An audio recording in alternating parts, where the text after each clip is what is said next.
Assalamualaikum warahmatullahi wabarakatuh. Perkenalkan saya Fandi Junifardani dengan NIM 252200058. Pada kesempatan kali ini saya akan mempresentasikan tugas UAS mata kuliah Etika Bisnis di bawah bimbingan dosen pengampu Bapak Dr. Nur Haris Effendi.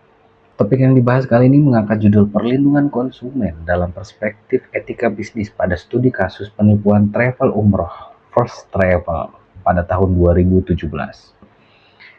Ancaman kepercayaan publik dalam bisnis religi.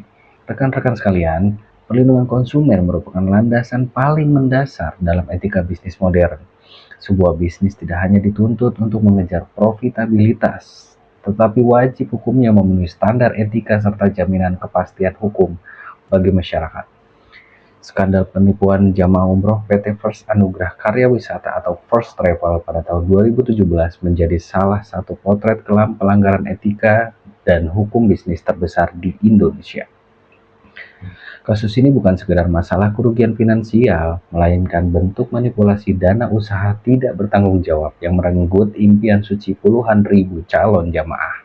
Untuk memahami bagaimana kasus ini bisa terjadi, kita perlu melihat 4 pilar etis utama yang seharusnya menjadi benteng bagi setiap pelaku usaha. 1.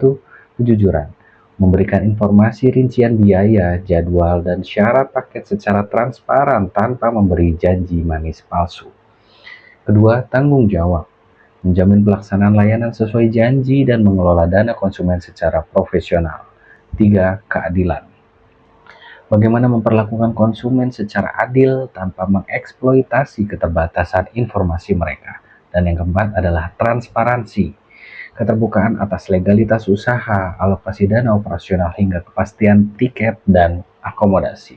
Dari kacamata regulasi, Undang-Undang Nomor 8 Tahun 1999 secara tegas menyatakan bahwa perlindungan konsumen adalah segala upaya yang menjamin adanya kepastian hukum. Terdapat 4 hak fundamental konsumen yang wajib dilindungi. 1. Hak atas kenyamanan, keamanan, dan keselamatan. 2. Hak atas informasi yang benar, jelas, dan jujur. 3. Hak memperoleh advokasi serta perlindungan hukum. Dan yang keempat, hak memperoleh ganti rugi atau kompensasi jika layanan tidak sesuai kesepakatan. Mari kita cermati kronologi terjadinya skandal ini. Pada tahun 2011 sampai dengan tahun 2016, First Travel gencar mempromosikan paket umroh promo dengan harga sangat murah, yaitu sekitar 14,3 juta rupiah yang menarik puluhan ribu jamaah. Lalu pada bulan Maret 2017, penundaan keberangkatan massal mulai terjadi di bandara, memicu gelombang keluar masyarakat hingga intervensi Kementerian Agama. Pada bulan Juli sampai dengan Agustus 2017, OJK membekukan kegiatan investasinya, diikuti pencabutan izin operasional oleh Kemenak. Pada bulan Agustus 2017, pemilik First Travel resmi ditangkap oleh Bareskrim Polri atas dugaan penipuan, penggelapan, dan tindak pidana pencucian uang. Dampak finansial dari kasus ini sangat luar biasa. Sebanyak 63.310 calon jamaah dipastikan gagal berangkat. Total dana pendaftaran konsumen yang terus tergerus mencapai lebih dari 905 miliar. Tidak hanya itu, perusahaan juga menunggak utang maskapai penerbangan sebesar 85 miliar rupiah, serta utang akomodasi, hotel, dan visa di Arab Saudi yang mencapai belasan miliar rupiah. Modus operandi yang digunakan adalah skema Ponzi. First Travel menjual paket dengan harga di bawah standar rasional Kemenak. Setoran dari jamaah baru digunakan untuk memberangkatkan jamaah lama, bukannya dikelola pada rekening terpisah secara profesional. Parahnya lagi, dana amanah puluhan ribu jamaah ini justru disalahgunakan untuk membiayai gaya hidup mewah pemiliknya. Dalam analisis kasus ini terdapat 4 entitas kunci yang saling berkaitan. Pelaku usaha, manajemen First Travel tentunya yang melakukan rekayasa keuangan. Regulator, Kemenak dan OJK yang bertindak mengawasi serta mencabut izin. Aparat hukum, pihak kepolisian, kejaksaan, dan pengadilan yang memproses sanksi pidana.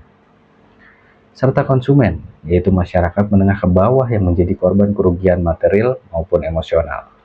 Analisis pelanggaran prinsip etika bisnis. Secara etika bisnis, First Travel telah melanggar seluruh prinsip utama.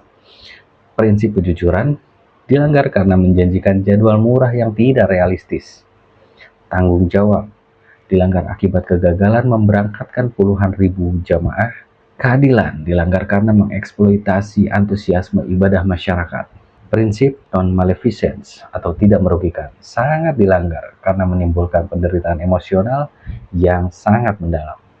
Skandal ini membawa dampak yang begitu luas, terutama bagi korban.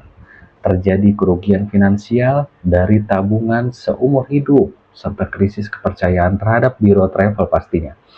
Namun di sisi lain, kasus ini mendorong reformasi regulasi. Pemerintah kini menetapkan standar biaya umroh minimum sebesar 20 juta rupiah serta mewajibkan sistem pengawasan digital terpadu melalui aplikasi Sipatuh. Pelajaran penting yang dapat kita petik adalah: 1. Amanah di atas profit. Bisnis keagamaan wajib menempatkan moralitas di atas sekedar keuntungan. 2. Pengawasan terpadu. Pentingnya audit keuangan berkala oleh pemerintah. 3. Edukasi konsumen. Masyarakat harus lebih kritis dan rasional terhadap penawaran harga yang jauh di bawah standar resmi. Kesimpulannya adalah, kasus First Travel merupakan cermin nyata bahwa keserakahan dan pengabaian etika dapat membawa kehancuran yang begitu masif. Penerapan etika bisnis bukan sekedar formalitas hukum, melainkan komitmen moral sejati untuk menghormati hak konsumen dan menjaga kepercayaan publik secara berkelanjutan. Sekian presentasi dari saya Fandi Junifardani, izin pamit. Wabillahi taufiq wal hidayah. Assalamualaikum warahmatullahi wabarakatuh.